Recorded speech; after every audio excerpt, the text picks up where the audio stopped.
Добрый день, мои дорогие друзья! Ну что, я вас поздравляю! Если вы здесь с нами, значит, вы стали свидетелями и участниками уникального проекта, равных которому еще не было. Когда я училась в школе, мы часто слышали: «Вы – наше будущее». Дети – это наша ценность, наша надежда и самое прекрасное, что есть на свете. Так говорили учителя, так воспитывалась я и мои друзья. Таким образом, мы росли с одной стороны с ощущением, что нам многое позволено, ведь мы же вон какие ценные. Но с другой стороны, с каким-то ощущением ответственности, что мы будем нести в мир все то, что в нас с такой любовью и мудростью вложили. Сегодня я здесь, чтобы передать эту мудрость и вам.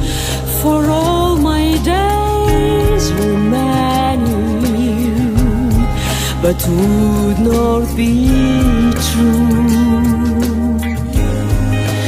All colors bleed to red, asleep on the ocean's bed, drifting on empty seas. For all my days remaining, but would not be true. Why should I cry for you?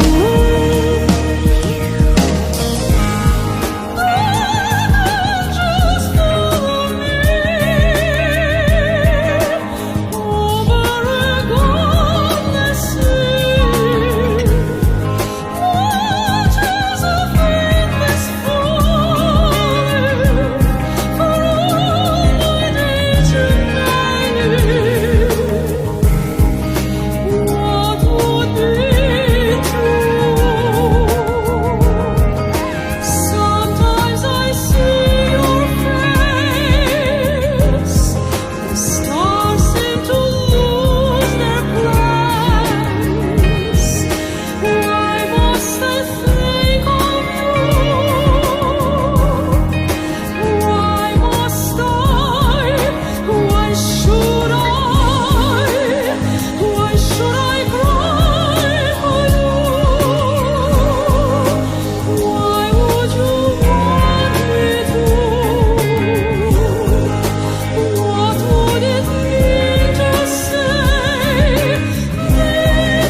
Вы посмотрели небольшой музыкальный фрагмент, и это наверняка вызвало живой отклик в каждом. Интерес, восторг, удовольствие, может, несогласие, даже критику, но явно какое-то живое чувство, какую-то реакцию. Это никогда не оставляет равнодушным.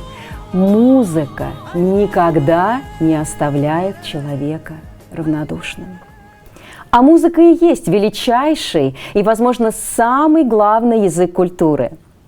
Мы с вами, ребят, живем в удивительное время смены эпох и планетарной трансформации. Мы проходим колоссальный путь апгрейда, слома систем, глубоких инсайтов, тяжелых стрессов и даже потерь. Цивилизационные вызовы коснулись абсолютно всех. И для меня культура – это то, без чего человеческая цивилизация просто не сможет жить. Будет либо мертвое поле, либо будет вообще не поймешь что. Это подтверждают и исследования многих ученых, нейролингвистов, физиологов, социологов, квантовых физиков и так далее. А художник, будучи высоко чувствительным по своей натуре, как никто ощущает все происходящие процессы. По секрету скажу вам, что я лично вообще часто даже предвосхищаю события. Может, вы и не знали, что люди творческих профессий видят и открывают то, что недоступно большинству. Искусство – это абсолютно другой способ познания и описания мира. Искусство, надо сказать, не только отражает жизнь. Ну, например, вы видите пейзаж, который описывает природу. Это отражение жизни, но и порождает жизнь, создает ее. Как создает? Ну, очень просто. Человек, например, сопереживая театральной героине, способен заплакать, осознать что-то очень личное, глубокое, а значит, способен родить эмоцию и даже трансформироваться, измениться и, возможно, стать лучше. Вот вам и порождение жизни. Вы знаете, мы, профессиональные музыканты, бесконечно совершенствуемся. Ну, просто невозможно стоять на месте. И, кстати, знаете, в чем еще феномен и мощь культуры? Не знаете, я вам скажу. В безграничности ее ресурсов и в потенциале абсолютной свободы. Культуре подвластно все. Даже начав интересоваться классикой, развиваться культурно, вы заметите, что вам ничего не страшно, что у вас много энергии, что вы вдруг приобрели уверенность, что вы прекрасный собеседник, что даже вы замечательный оратор, ну и так далее, и так далее. Видите, сколько может дать культура. Через культуру мы трогаем сердца людей, мы их гармонизируем, лечим, возносим к небесам или наоборот ставим крепко на ноги. Ведь вспомните, что произошло на Олимпиаде. У нас забрали гимн, но дали концерт Чайковского, и все равно мы парили с одной стороны и крепко стояли на ногах с другой стороны. Вот вам пример силы культуры. Конечно, абсолютно очевиден факт, что будущее не за узким мышлением, а за прорывными межкультурными связями по всем направлениям. Обществу в целом необходима культура, наука, культура. Здесь, как пример, мой проект «Медицина и музыка», который будет воплощаться в вузах страны. Спорт-культура, бизнес-культура, воспитание-культура, мудрость-культура. С помощью культуры можно выстраивать самые прочные человеческие связи. И именно они, эти связи, очень ценны, потому что, в конце концов, многое в жизни, уж поверьте, решают не сухие бумажки и подписи, а искренние человеческие чувства. Итак, чуть ближе непосредственно к дипломатии. И какой у меня личный опыт в этой области? Я чувствую необходимость и ответственность передать вам мудрость великих мастеров, вложивших в меня свои секреты. Это были легендарные музыканты и профессора Московской консерватории, народные артисты, всемирно известные дирижеры и режиссеры. Это были и есть главы крупнейших мировых корпораций, директора фондов, заводов, благотворители, ученые и в целом самые лучшие представители нашей цивилизации. Это, в общем-то, такая же моя функция и просто часть меня, как пение и дыхание. Сегодня я уже не только классическая певица, но концерты, конечно, по-прежнему занимают важное место в моей жизни. Ведь пение и взаимодействие с публикой, а значит с вами, имеют совершенно особенный, даже духовно-сакральный смысл. Ребят, запомните, это так важно продолжать наполняться и дышать красотой, помнить предков и их наследие, мечтать и улыбаться, видеть себя как неотделимую часть мироздания, а значит дарить людям ту самую огромную вселенскую любовь. Что еще сейчас важно? Важны ясность и эталонные смыслы. Ведь только в ясности и глубине есть возможность распознать живое. Мы с вами живем в век искусственного интеллекта и биотехнологий, а навык в это время, навык узнавания будет очень нужен.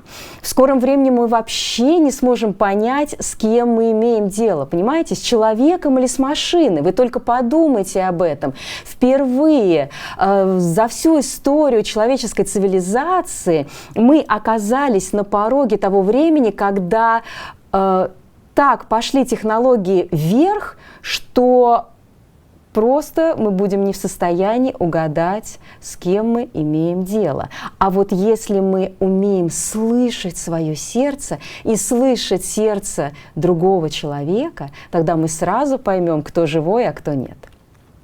Конечно, я мечтаю о том, чтобы вы развивали творческое видение быстро меняющихся мировых процессов. Это как раз ближе к нашей теме, к дипломатии. Чтобы вы обладали высоким уровнем культуры, осознанностью, эрудицией, чтобы могли соединить разные науки с новейшими навыками, чтобы знали, как установить глубокую связь и с собой, и с окружающим миром, чтобы расширяли кругозор и чтобы ощущали безграничную силу волшебства музыки.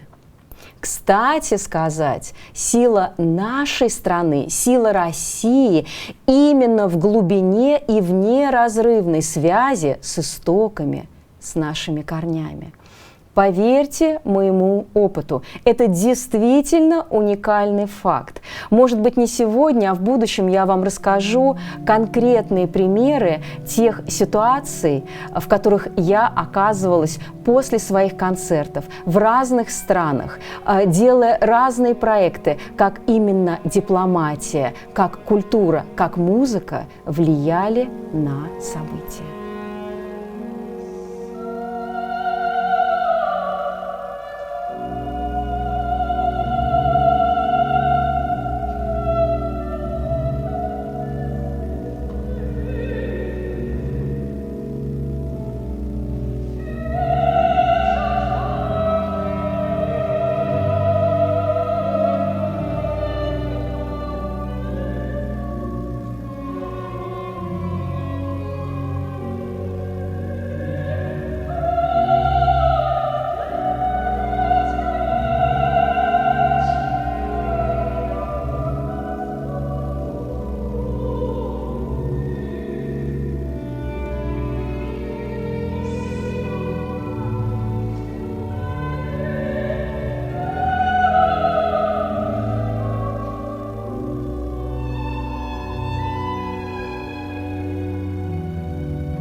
Ну что, еще один музыкальный пример.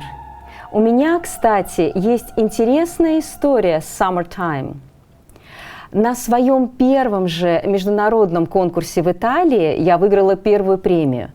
И когда шел этот конкурс, мы все время концертировали. Мы выступали в разных городах Италии, нас немножечко возили по округе, были ночные концерты.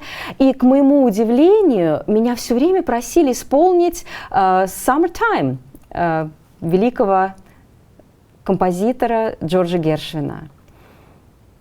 Русская девочка, студентка Московской консерватории.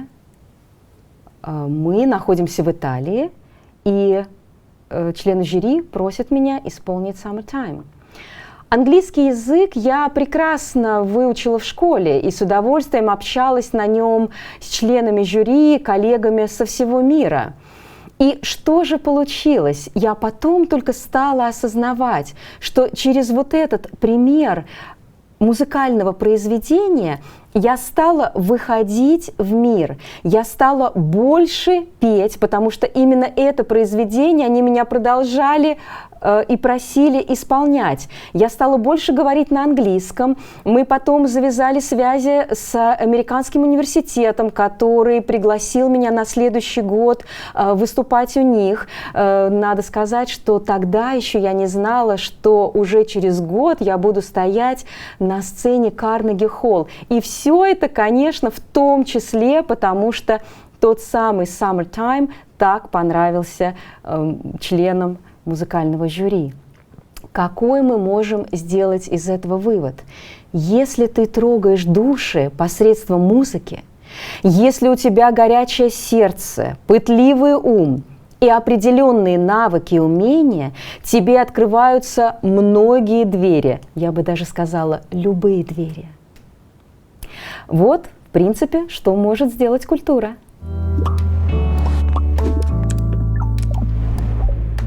А сейчас мы немного поговорим о самом понятии культура. Что же это такое? Как ее понимать и какое у нее значение? Выживание человеческой цивилизации находится в искусстве и просветительстве. Мы живем во время смены эпох и проходим путь апгрейда, инсайтов, стрессов и потерь. Культура – это то, без чего человеческая цивилизация просто не сможет выжить. Художники, в большом смысле этого слова, это проводники, которые между. Они ощущают изменения в пространстве. Искусство – это другой способ познания описания мира. Давайте попробуем по пунктам. Культура, искусство используется как способ познания и описания мира. Мы немножко повторяемся, но это неплохо. Это всегда хорошо повторять и даже проговаривать про себя. Дальше. Культура как способ гармонизации себя и пространства, как способ управления собой. Чуть-чуть я тут отвлекусь. Дирижеры, может быть, кто-то из вас не знает, это самые великие лидеры. И у дирижеров есть масса инструментов, как управлять и собой, и коллективом, и публикой. Вот тебе пример способа управления собой, пространством, окружающими, способ управления миром через культуру и музыку. Поехали дальше. Культура как инструмент для нетривиальных решений, для необычных решений, для спонтанных решений. Это навык интуитивного подхода и вдохновенного подхода к разным вопросам, к разным проблемам. То есть работает не только интеллект ума, но и интеллект души, тела и духа. Чуть-чуть остановимся. 4 интеллекта – ум, душа, дух и тело. И вот культура, искусство, музыка способна соединить эти 4 интеллекта, и тогда человек пребывает в благоденствии. Едем дальше. Культура как источник для поиска новых целей и преодоления достигнутого. Культура как один из способов формирования лидерства. Я уже сказала про дирижеров. Еще раз повторим. Дирижеры – крутейшие лидеры, и мы можем и должны перенимать у них секреты управления. Культура искусства как антистрессовое воздействие на человека. Ведь вспомните, наверняка ваши родители вас водили на какие-то концерты, и вдруг, как бы вам была незнакома музыка, может быть, это был органный зал, и вы растворяетесь в этом, вы забываете о своих проблемах, вас возносят наверх. Вот оно, антистрессовое воздействие на человека. Едем дальше. Культура как основа для формирования презентационного навыка, как основа позиционирования и нетворкинга. Помните, как я говорила про Summertime, и как легко мне было общаться с разными представителями разных стран и отраслей и профессий. Вот он, нетворкинг через культуру. Потребительское отношение к искусству, как к развлечению, как к праздному времяпровождению просто перестает быть актуальным. Мы должны привлекать гений творцов за столы переговоров. Здесь очень важно, я буду на этом настаивать, и мы будем об этом говорить все громче и громче. Сажайте творцов за столы переговоров. Там может произойти вдохновение. Мы можем вдруг впечатлиться их светом, их мастерством. Мы можем взаимодействовать по горизонтали в различных областях жизни. В науке, помните, я говорила, медицина и музыка. В дипломатии, бизнесе мы расписали как раз бизнес-драйверы, где музыка, искусство и культура может помочь бизнесу. В промышленности. Мы не только тогда сохраним саму культуру, но и переходим на качество, новый уровень мышления.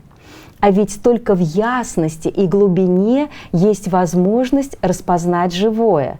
Мы немножечко опять повторяем, помните? Через культуру мы трогаем сердца людей, мы их гармонизируем, мы их лечим, мы возносим или крепко ставим на ноги. И, конечно, подытоживая этот блок, еще раз и еще раз говорим: обществу, нам, ребят, всем нам в целом необходима культура. Наука-культура, спорт-культура, бизнес-культура, воспитание-культура, мудрость-культура. Ребят, сейчас я хочу, чтобы вы посмотрели буквально 2 минуты небольшое видео моего обращения в ООН. И я потом расскажу вам, о чем же это было. Если по-русски, я могу очень быстро. Я много говорила про концерт на Мамаевом кургане и все свои эмоции, переживания, что во мне поднялось. И 4 главных вещи, которые я назвала, что мы вместе с нашими странами и городами можем декларировать в нашем обращении в ООН.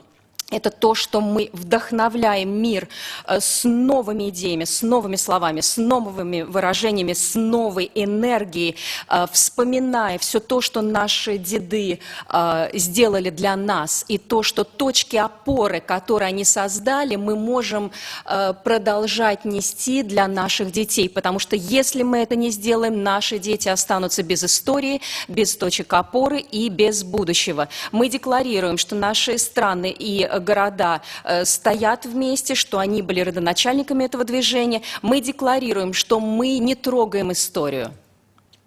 Мы не переписываем историю, и мы обращаемся к нашим странам и правительствам, что мы, люди Ковентри и Волгограда, с открытыми сердцами, с распахнутыми глазами продолжаем смотреть в будущее и верим в мир и созидание. Спасибо. Thank you, Yana. I'm getting older. It was tears in my eyes. Sorry. Так о чем же это обращение в ООН? И что же это был за проект? Вот вам пример конкретного выступления культурного дипломата на самом высоком уровне. Вот что может культура.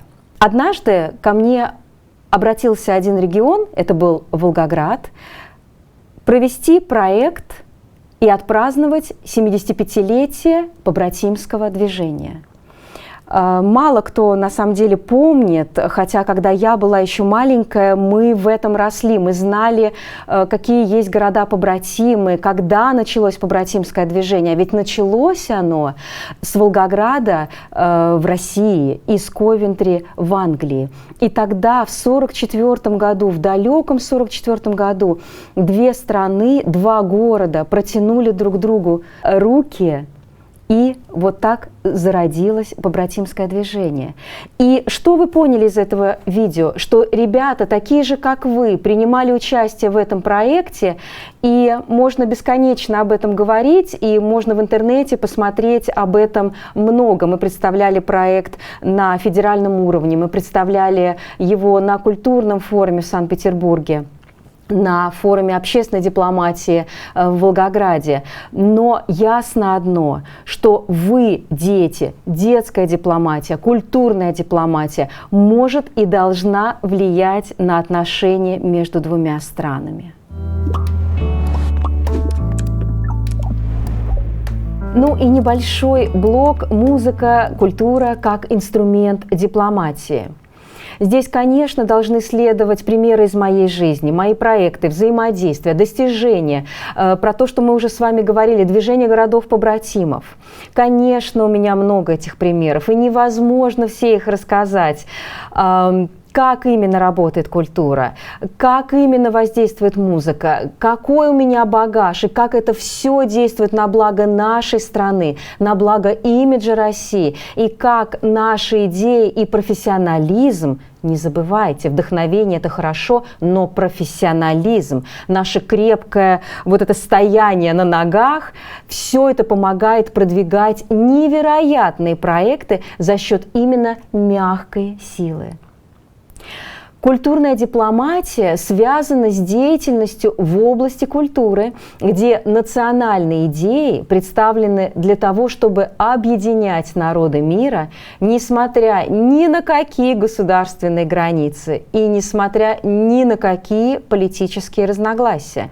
Ведь я напомню, вот этот проект с Ковентри произошел именно в тот момент, когда, к сожалению, Англия и Россия на политическом таком уровне не вполне взаимодействовала и не вполне находила общий язык. Тем не менее, ребята, мастера, культура музыки объединила и провела такой большой крупный проект. Поедем дальше. Культурная дипломатия управляет процессами в международной среде, знакомя другие государства с нашей культурой. Это как раз тип мягкой силы, не через принуждение, не через доказательства, а через привлекательность. Сейчас небольшое лирическое отступление.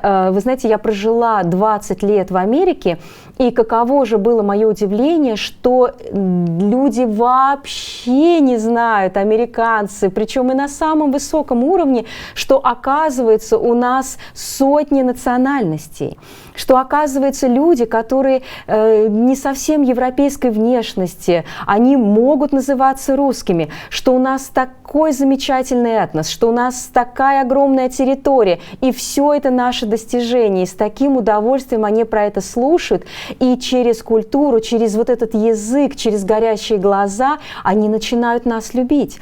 И кто знает, может быть, эти люди, которые принимают решения на самом высоком уровне, как-то вот прочувствовав, осознав на каком-то клеточном, интуитивном уровне, может быть, они примут решение в пользу нашей страны.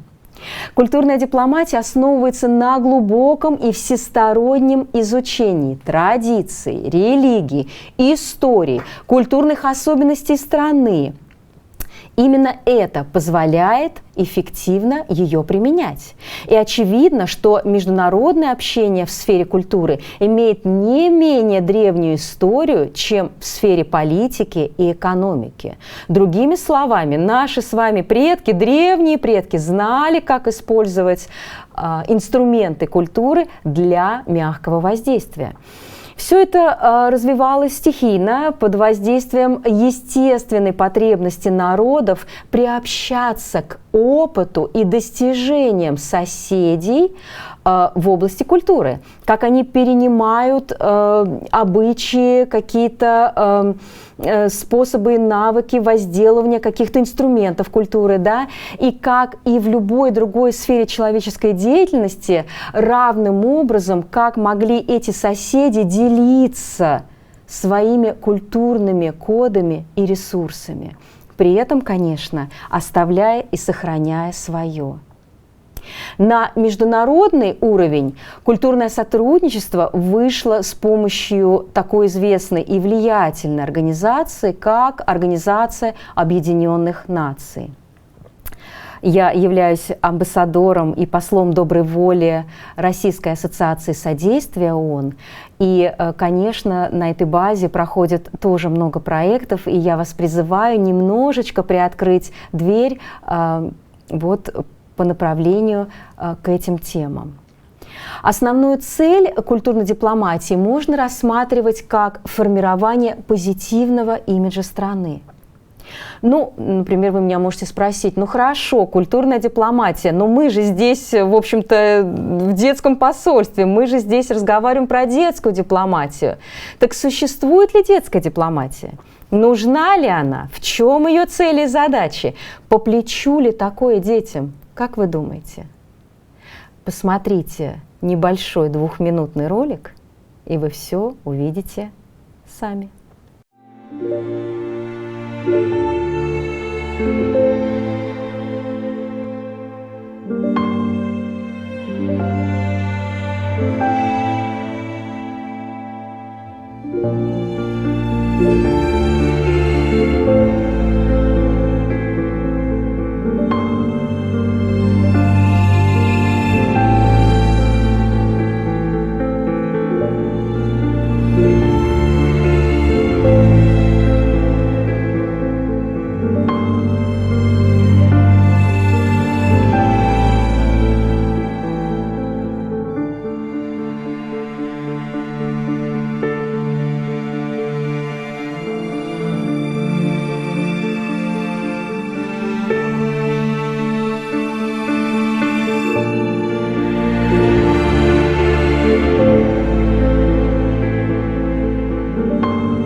Ну и напоследок давайте попробуем взглянуть в будущее.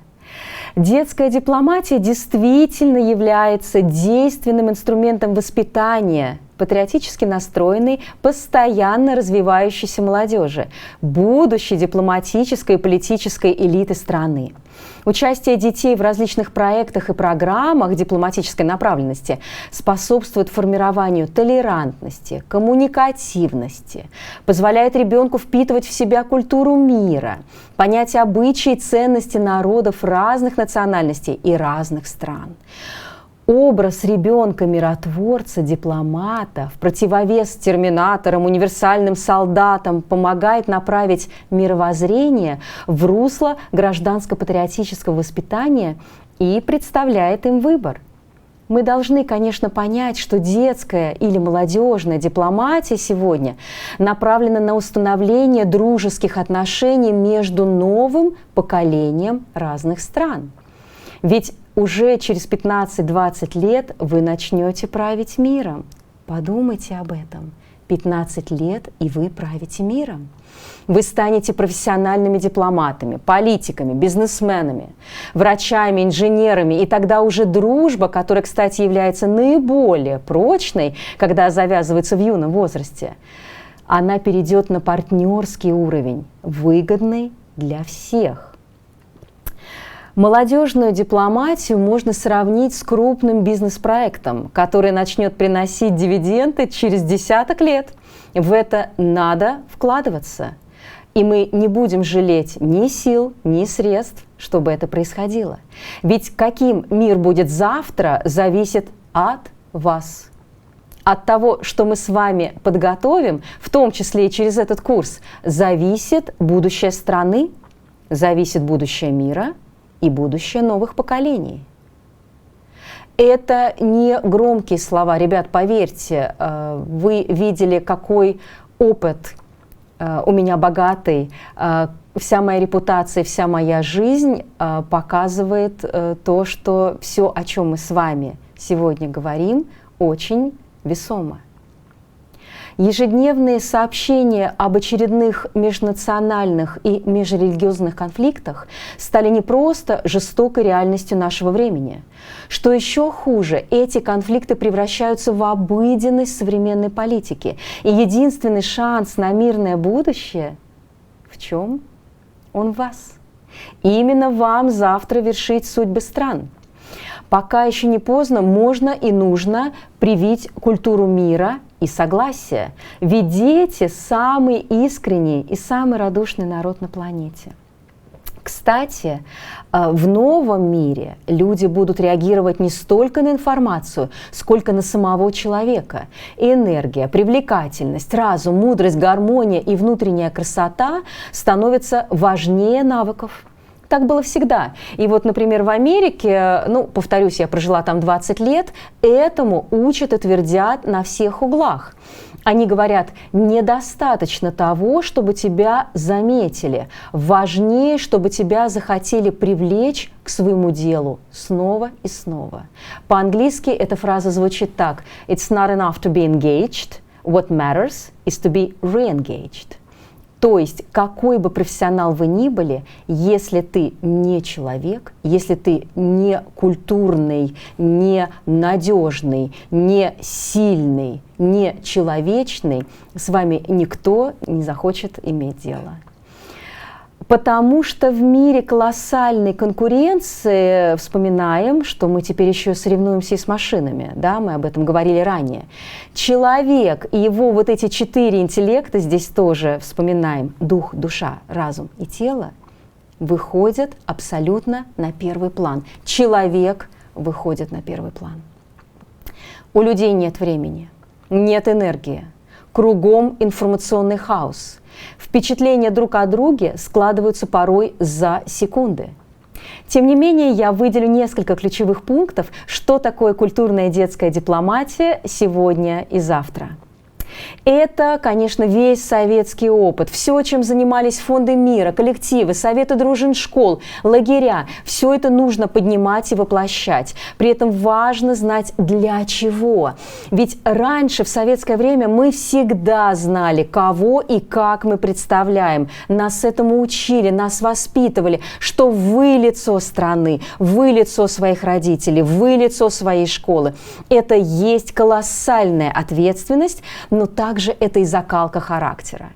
Здесь, конечно, менторство и уроки с привлечением мастеров своего дела. Здесь дни профессии, обсуждение новейших трендов образования и разных других трендов нового времени. Кстати, вот мои дети учились в нью-йоркских школах, там проходят бесконечно всякие фестивали, праздники, уроки тех или иных культур. Например, из 30 человек в классе 25 из них могут быть или из разных стран, или иметь несколько национальностей в роду. Вы представляете? То есть все родились в разных вообще странах и с разными ощущениями реальности.